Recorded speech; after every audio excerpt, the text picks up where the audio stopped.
नमस्कार साथियों।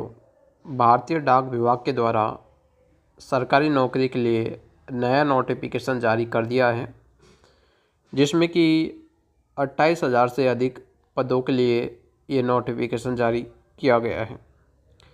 इसमें ख़ास बात ये रहने वाली है कि आपका किसी प्रकार से कोई एग्ज़ाम नहीं होगा और जो आपकी 10th क्लास की जो परसेंटाइल है उसके आधार पर आपकी मेरिट लिस्ट बनने वाली है।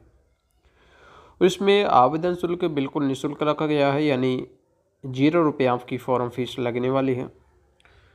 तो सबसे पहले आप इस थंबनेल को देखिए। भारतीय डाक विभाग में 28,740 पदों पर निकली भर्ती, बिना एग्ज़ाम सिलेक्शन, आवेदन शुल्क निःशुल्क। यानी साथियों ये उनके लिए काफ़ी बेस्ट रहने वाली है जो एक गवर्नमेंट एग्ज़ाम की तैयारी नहीं कर सकते, है ना, और जो उनकी 10th क्लास में परसेंटाइल ठीक ठाक है तो उनके लिए बेस्ट अपॉर्चुनिटी रहेगी गवर्नमेंट जॉब के लिए, है ना। तो आपका इसमें एग्ज़ाम नहीं होगा और आवेदन शुल्क निःशुल्क रखा गया है। ठीक है। ऑफिशियल नोटिफिकेशन के बारे में चर्चा करने से पहले मैं आपको एक बार एक लिस्ट दिखा देना चाहूँगा। जैसा कि आप ये लिस्ट देख सकते हो, इसमें हम चर्चा करने वाले साथियों कौन से स्टेट में, है ना, कितनी कितनी पोस्ट खाली है आप देख सकते हो। India post GDS requirement 2026। सबसे पहले हम आंध्र प्रदेश की बात करना चाहें तो आंध्र प्रदेश में आपके 1060 पोस्ट है, आसाम में 639 है, बिहार में 1347 है, छत्तीसगढ़ में 1155 है। उसके आधार पर हम नेक्स्ट चर्चा कर लेते हैं। दिल्ली में सबसे कम यानी 42 पोस्ट है, गुजरात में 1830 पोस्ट है, हरियाणा में 270 है, हिमाचल प्रदेश में 520 है, जम्मू एंड कश्मीर में 267 है, झारखंड में 908 है, कर्नाटक में 1023 है।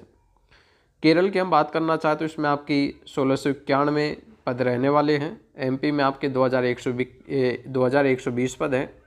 महाराष्ट्र में साथियों सबसे अधिक पद है, लगभग 3553 पद है। उसके अलावा नॉर्थ ईस्ट की हम बात करना चाहते हो 1014 पद है। ठीक है। और उड़ीसा की हम बात करना चाहते हो इसमें आपका 1091 पद है, सॉरी साथियों 1191 पद है। पंजाब में 262 पद है, राजस्थान में 634 पद है। इस बार राजस्थान में कम पद रखे गए हैं क्योंकि पिछले बार राजस्थान में काफ़ी अधिक पद थे, तो इस कारण कम पद रखे गए हैं। तमिलनाडु में आपके 2009 पद है। ठीक है। तेलंगाना में 609 पद है और उत्तर प्रदेश में 3169 पद है। उत्तर प्रदेश में अब की बार ठीक ठाक पद रखे गए हैं। ठीक है। उसके अलावा उत्तराखंड में 645 है और आपके वेस्ट बंगाल में 2982 पोस्ट है। टोटल आपके सभी स्टेट में लगभग 28,740 पदों पर यह बड़ी भर्ती होने वाली है। ठीक है। तो चलिए मैं आपको एक बार ऑफिशियल नोटिफिकेशन की तरफ ले चलता हूँ, तो उसको आप देखिए। चलिए साथियों, यहाँ पर ऑफिशियल वेबसाइट पर आप ऑफिशियल नोटिफिकेशन देख सकते हो। यह नोटिफिकेशन आपका 28 जनवरी 2026 को जारी किया गया है। ठीक है। इसमें हम नीचे स्क्रॉल डाउन करते हैं। ठीक है। यहाँ पर साथियों जो फॉर्म में एप्लीकेशन का शेड्यूल दे रखा है, ये देखिए। इसमें जो आपका ऑनलाइन वन टाइम रजिस्ट्रेशन है वो आपका 31 जनवरी से स्टार्ट हो चुका है। ठीक है। यानी 31 जनवरी से 14 फरवरी 2024 तक, यानी रजिस्ट्रेशन आपके 31 जनवरी से शुरू हो चुके हैं।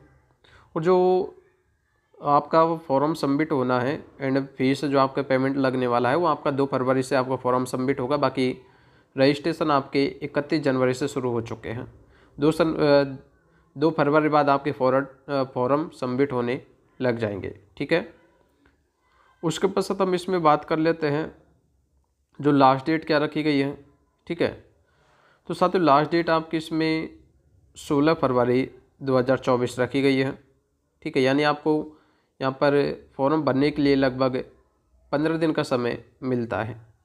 ठीक है। यानी लगभग 2 वीक का आपको यहाँ पर समय दिया जाता है। उसके पश्चात हम इसमें बात कर लेते हैं जो आपका एज है, एज कितनी रखी गई है। ठीक है। चलिए, एज से पहले हम सैलरी के बारे में बात कर लेते हैं। यहाँ पर साथियों 2 पोस्ट है। ठीक है। जिसमें आपकी एक तो BPM की पोस्ट रहने वाली है और एक जिसे हम ABPM या फिर डाक सेवक बोलते हैं उसकी पोस्ट रहने वाली है।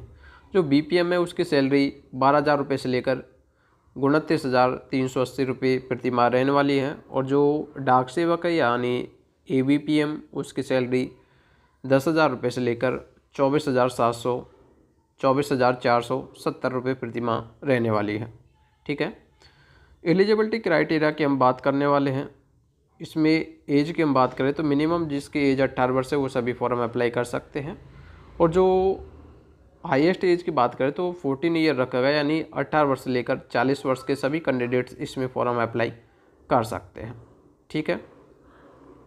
ये देखिए यहाँ पर कुछ एज में छूट भी दी गई है, जैसा कि SC ST को 5 साल की छूट दी गई है। ठीक है। OBC को 3 साल की छूट दी गई है। उसी प्रकार से सभी कैटेगरी के हिसाब से यहाँ पर छूट मिली हुई है। ठीक है। एजुकेशन क्वालिफिकेशन की हमने बात की थी, है ना। तो इसमें देखिए आप 10th पास होनी चाहिए। ठीक है। 10th standard with passing marks. ठीक है। तो साथियों बेसिक इन्फॉर्मेशन थी जो मैंने आपको बता दिया। बाकी किसी भी कैंडिडेट को अपना फॉर्म अप्लाई करवाना है, यदि आपके आसपास CSC सेंटर या फिर ई-मित्र सेंटर नहीं है और हमारे द्वारा भी आप अपना फॉर्म अप्लाई करवाना चाहते हो तो दिए गए व्हाट्सएप नंबर पे आप अपना 10th की मार्कशीट, ठीक है, और आप अपना एक आधार कार्ड का फ़ोटो भेजकर अपना फॉर्म अप्लाई करवा सकते हो। ठीक है। फॉर्म फीस के साथ में मैंने बात कर ली है। बाकी मैं आपको एक बार और बता देना चाहूँगा फॉर्म फीस में क्या सिस्टम है। ठीक है। चलिए थोड़ा स्क्रॉल डाउन कर लेते हैं, इसमें देखने को मिल जाएगा, वरना हम आपको बता देंगे जैसा कि हमने देखा था। ठीक है। फॉर्म फीस मैं आपको बता देना चाहूँगा सभी कैटेगरी के लिए 0 रुपये फॉर्म फीस रखी गई है। लेकिन साथियों यहाँ पर एक OBC कैटेगरी, ठीक है, एक जनरल कैटेगरी और एक आपकी EWS कैटेगरी। ठीक है। इस कैटेगरी की जो मेल कैंडिडेट है यानी जो पुरुष है उनके लिए 100 रुपये रखी गई है। बाकी महिलाओं के लिए फ्री है। महिला चाहे किसी भी कैटेगरी से हो, SC ST OBC EWS general, किसी भी कैटेगरी से यदि महिला है तो उनके लिए फॉर्म फीस 0 रुपये है। और OBC जनरल EWS से पुरुष है तो उनके लिए फॉर्म फीस 100 रुपये है। बाकी SC ST सभी के लिए 0 रुपये रखी गई है, मेल हो या फीमेल। ठीक है। तो ऑल इन्फॉर्मेशन मैंने आपको बता दिया। बाकी अभी भी आपका किसी प्रकार से कोई भी डाउट्स हो तो कमेंट बॉक्स में कमेंट करें। मिलेंगे नेक्स्ट वीडियो में एक नई वैकेंसी के साथ। तब तक साथियों जय हिंद जय भारत।